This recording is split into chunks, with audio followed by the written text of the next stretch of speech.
Hey, RetconRaider here.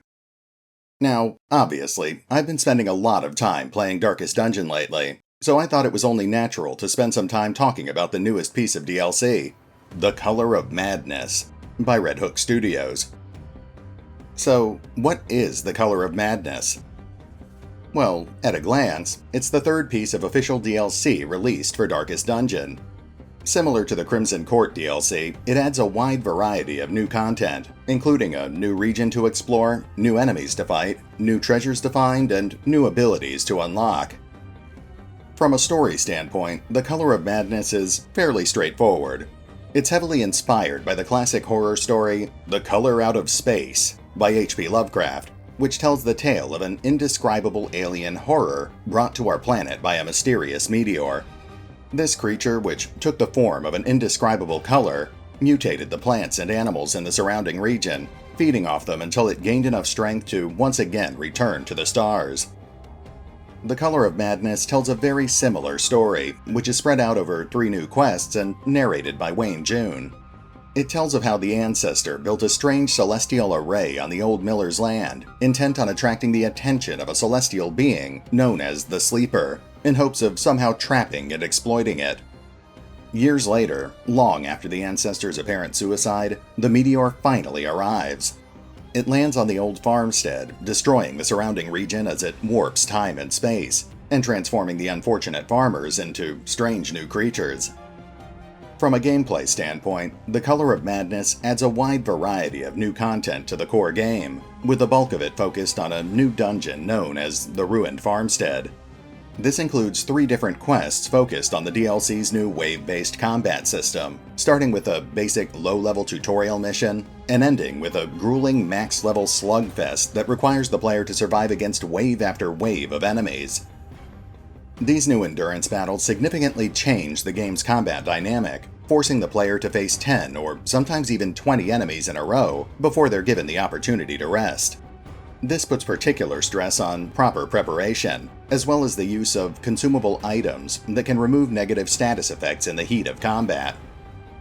This also puts more focus on the importance of proper stress management, as the player is given numerous opportunities to heal their heroes, but very few chances to reduce their stress. This means that insanity is often inevitable during longer runs, especially in the later, more difficult quests like the Endless Harvest. The majority of these new quests revolve around fighting husks, a unique new type of enemy introduced by the DLC. These enemies represent the unfortunate farmers and animals that were caught in the wake of the comet's arrival, corrupted by mysterious celestial energy and transformed into mindless killing machines. The most common of these new enemies are farmhands, relatively weak husks that rely on basic attacks targeting health or sanity. They're often supported by foremen, stronger husks that will use their whips to buff allies, mark enemy targets, and dole out nasty bleeding injuries. The player will also need to contend with units like the stealthy Scarecrow, which hides in the enemy formation while making attacks that inflict horror and blight. Similarly, the player will often find themselves facing plow horses, mutated farm animals that will conceal themselves before making devastating trample attacks that can damage and shuffle the player's entire party. The player will even find themselves facing fragments of the Sleeper itself, in the form of Sleeper's Heralds. These heavily armored husks will automatically retaliate whenever they're attacked, and will also hamper the player's heroes with potent debuffs. Even stranger, the Sleeper's influence can show itself in other ways. Corpses on the battlefield will eventually be consumed, transforming into crystalline aberrations. These will provide a small amount of healing if destroyed, but will otherwise explode at the end of the turn, inflicting heavy blight damage to a single target or moderate damage to the player's entire party.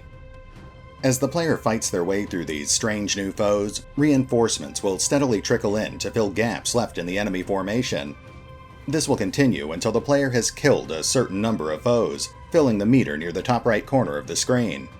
This meter is broken up into 3 segments, and each time the player fills one of these segments, they'll be teleported to what is essentially a cosmic break room, lost in the depths of time and space.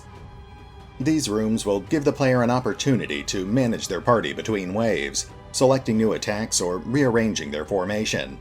They'll also contain random new curio that can heal injuries, soothe madness, or provide the player with other special rewards. As the player moves into later waves, they'll sometimes find the battlefield shifting around them, which can add a significant degree of unpredictability to longer runs. Fractures in time may temporarily force the player to contend with other familiar foes, such as bandits or the undead.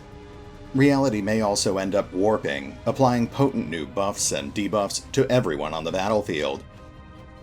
While the very first quest in the new DLC is just a glorified tutorial mission, the later quests also include boss fights once the player has defeated enough waves, with the first and easiest of these new bosses being the miller who once owned the farmstead where the meteor has landed. With 2 actions around, the miller is a force to be reckoned with. Much like the necromancer, he can summon minions to help him in battle, but he can also transform these minions into more powerful forms.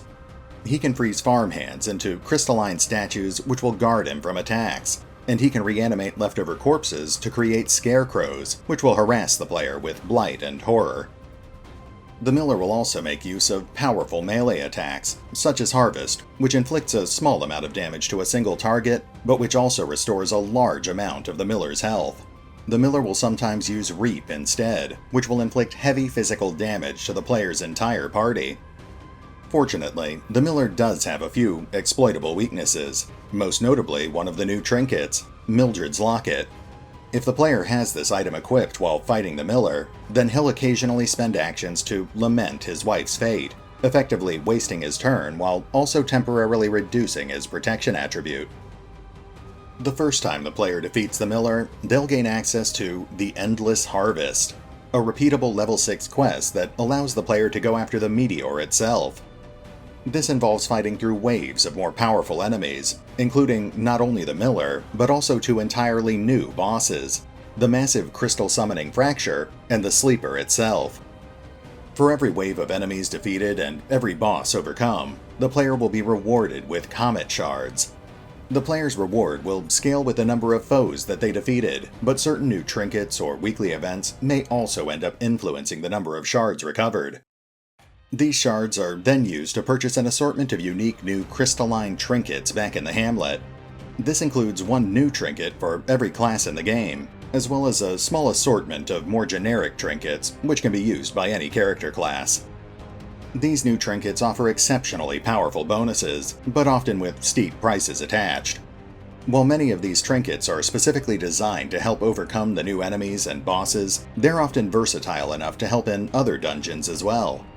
Many of these trinkets also feature an intriguing new mechanic, which requires the player to carry specific items in their inventory, essentially forcing the player to trade precious inventory space in exchange for more powerful bonuses. Aside from trinkets, the player can also use Comet Shards to purchase a small assortment of new districts. This includes the Geological Study Hall, which will increase the number of gems that can be carried in a single stack, as well as the Miasmal Orchard and Tainted Well, which improve the effects of certain consumable items. It also allows the player to potentially rebuild the old mill, which requires 10 memories, a resource that can only be acquired by defeating the new bosses. If the player can succeed at rebuilding the old mill, then it will effectively disable random hunger checks for the rest of their current campaign. The DLC also adds a new wandering mini-boss, the Thing from the Stars. This hideous new creature will slowly move around the estate and can be encountered by sending a party to investigate whatever region it's currently visiting. Although weaker than the other new bosses, the Thing from the Stars can still pose a very serious threat.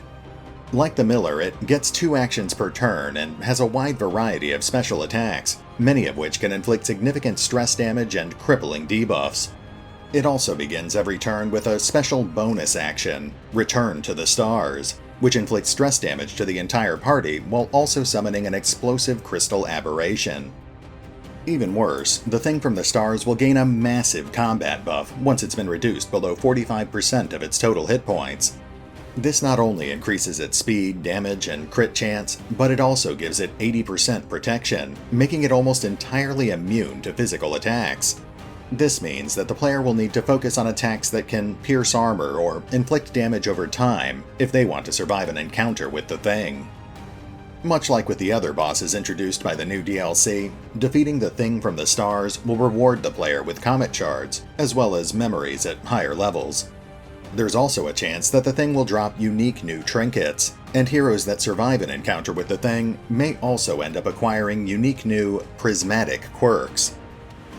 There are a total of 10 Prismatic Quirks to discover, each of which grants a simple but powerful bonus to a single attribute. Only one hero can possess each Prismatic Quirk at a time, but these quirks can be locked or removed in the Sanitarium. So, now that we know a bit more about the Color of Madness, what's the verdict? Well, personally, I'd say the DLC provides a fair amount of new content, especially considering the rather low asking price of just $4.99. Between the farmstead, the bosses, the enemies, and trinkets, there are over 100 new art assets, as well as 5 new music tracks and several new lines recorded by Wayne June. It's also interesting to note that the content in the new DLC is almost entirely self-contained, which seems to be a direct response to the criticism aimed at the earlier pieces of DLC. Certain elements of those DLC, such as the Infection, the Fanatic, and even the Shieldbreaker's Nightmare sequences, were essentially forced onto the player whether they liked it or not. The player is given much more control over how to approach the new content in The Color of Madness.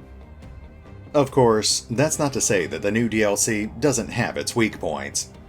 Darkest Dungeon is already a pretty time-intensive game, with a lot of repetitive grinding, and the majority of this new content essentially just revolves around powerful new rewards that are gated behind additional layers of repetitive grinding. Although the DLC is advertised as having 3 quests at 3 different difficulty levels, only the level 6 quest actually appears to be repeatable. That means that if the player wants to grind for shards, then they'll have to rely on shard mercenaries, at least until they can build up their own level 6 heroes. These mercenaries can be recruited for free, but they still take up slots on the player's roster, and they won't participate in normal adventures.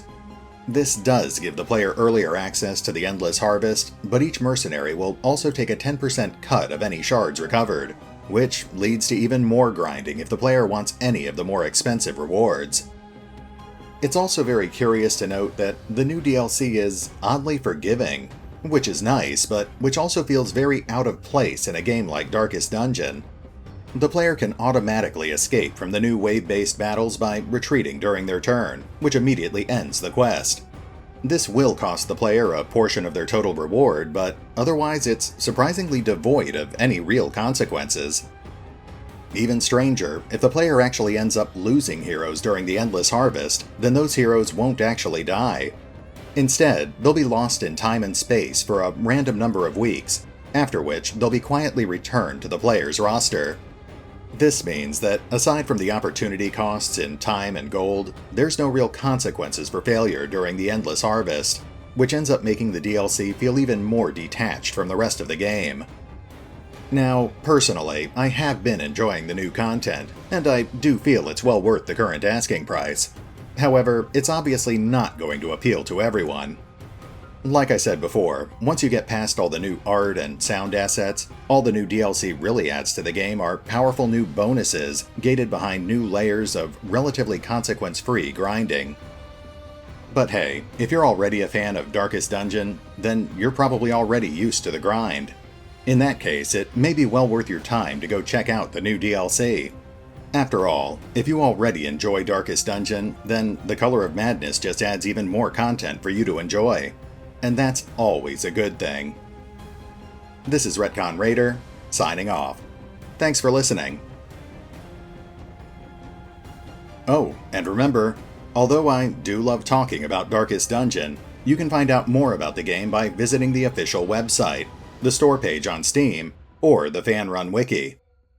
Links are in the description.